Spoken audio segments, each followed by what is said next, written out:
Ukraine's new hope in the face of Russian aggression, Patriot defense system capable of stopping hypersonic missiles. NATO welcomes Finland and Sweden as full members ahead of Vilnius summit after trilateral memorandum against terrorism. Explosive revelations, US and Norway's involvement in Nord Stream gas pipeline attack exposed by journalist Seymour Hersh. Russia unleashes largest wave of hypersonic missiles on Ukraine in massive assault. What new weapons has Russia used in Ukraine? Which countries have joined NATO? Investigation of the explosion of the Nord Stream. Who is behind this? Let's answer on these questions in this video. Russia's Kinzhal missiles can be shot down by this weapon, Ukraine reveals. According to Ukrainian officials, the Patriot defense systems are capable of intercepting the hypersonic Kinzhal missiles that are in possession of the Russian military. This comes after a significant missile attack occurred on Wednesday, resulting in the deaths of 5 civilians, which Ukrainian President Volodymyr Zelensky described as a massive nationwide wave of strikes. The attack involved a total of 81 missiles, including 6 Kinzhal missiles, 28 air-launched cruise missiles of Kh-101 or Kh-555 models, 20 sea-launched cruise missiles of Calibre type, 6 anti-ship cruise missiles of Kh-22 type, 2 anti-ship missiles of Kh-31 model, and 6 guided surface-to-air missiles of Kh-59 type. As per AFP, the Russian Defense Ministry stated in a release, Russia's armed forces have responded with a massive retaliatory strike to the terrorist actions orchestrated by the Kiev regime in the Bryansk region on March 2nd. During the initial month of the war, the Russian military allegedly utilized the Kinzhal missiles, also known as Dagger in Russian, to target a military warehouse in western Ukraine, as per reports. As per a tweet by the Stratcom Center, formed under the Ukraine Ministry of Culture and Information Policy, the country presently does not have any resources to confront the Kinzhal missiles. The Patriot air defense system from the United States can intercept ballistic missiles, the center stated. This is why it is crucial that the air defense system reaches Ukraine at the earliest possible time. In December, the U.S. approved the sending of Patriot systems, which were declared by Kremlin spokesman Dmitry Peskov as a definite target for Russian personnel. Russian President Vladimir Putin referred to them as quite old systems and pledged to demolish them. According to Assistant Army Secretary for Acquisition, Logistics and Technology Douglas Bush, Patriot systems are expected to arrive in Ukraine very soon and be combat ready.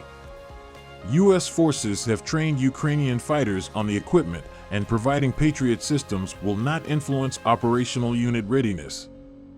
During a January 25th media roundtable, Bush commented on the timeline for delivery and how long it would take to train Ukrainians to use the systems effectively. He said, "With enough motivation and dedicated 24/7 access to them, we can train people really quickly." The Ukrainians are full partners in those discussions. Jennifer Erickson, an associate professor of political science and international studies at Boston College, noted that the U.S. often sees a purpose behind its arms sales that go beyond their immediate utility on the battlefield, particularly with sophisticated missile defense systems and other high-tech weapons, to signal political support. Retired U.S. General Mark Herdling was one of those who did not view the Patriot as a solution for Ukrainian forces. "These systems don't move around the battlefield," he said. "You put them in place somewhere that defends your most strategic target, like a city, like Kiev." Defense officials stated that training would take several months and did not specify how many Ukrainians would be trained or where. According to a statement by NATO on Thursday, Turkey, Finland, and Sweden have agreed to continue their cooperation in the Permanent Joint Mechanism against Terrorism, recognizing its long-term value. The 3 countries have also decided to convene another meeting before the upcoming Vilnius summit in July. NATO Secretary General Jens Stoltenberg commented that Finland and Sweden have taken unprecedented steps to address legitimate Turkish security concerns. It is now time for all allies to conclude the ratification process and welcome Finland and Sweden as full members of the alliance ahead of the upcoming NATO summit in Vilnius. During the meeting, the representatives discussed the specific measures that have been taken to put the trilateral memorandum into action, which was signed in June of last year. According to the statement, as agreed in the memorandum, there are no arms export restrictions between them. They have significantly enhanced counterterrorism cooperation, and Sweden is now in the process of tightening anti-terrorism legislation, including against the PKK. All participants welcomed the progress that has been made. Turkey and the two Nordic countries signed the memorandum at the NATO summit in Madrid to address Ankara's legitimate security concerns, which opened the door for their eventual membership in the alliance. Sweden and Finland's requests for inclusion in the 30-member military alliance have been approved by all members except Hungary and Turkey, who have yet to ratify the requests. Why sabotage is a growing form of warfare in Ukraine. On February 8, 2023, American journalist Seymour Hersh wrote an article detailing the involvement of the U.S. and Norway in the Nord Stream gas pipeline explosions that occurred on September 26, 2022. Although U.S. officials denied the findings, Russia praised the article as evidence of Western involvement.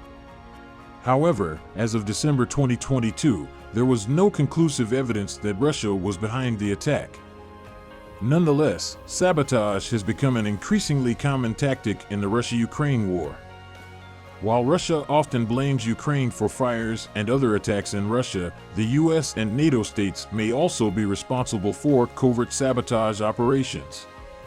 Acts of sabotage can be used by governments to gain support, but they may not want to admit responsibility for fear of encouraging further attacks and showing their inability to protect the population. Recent incidents of sabotage, such as the cutting of undersea cables that transport the world's internet traffic, have raised suspicions of Russian involvement, even if government agencies do not label Russia as being responsible. Despite this, Western governments are taking measures to protect their infrastructure against sabotage. Russia uses new hypersonic missiles in massive assault on Ukraine.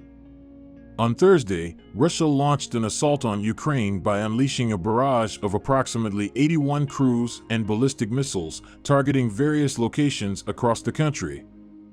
Among the weapons employed were 6 of Russia's latest hypersonic missiles, the Kinzhals. These missiles are capable of traveling at more than 5 times the speed of sound and are extremely maneuverable, making them difficult to intercept. The Ukrainian Air Force revealed that this was the largest number of Kinzhals used by Russia in a single wave since the start of the conflict in February of last year. The attack was described as massive by Yuri Anat, a spokesperson for the Ukrainian Air Force. The missiles were fired from multiple directions, including the air, sea, and kamikaze drones.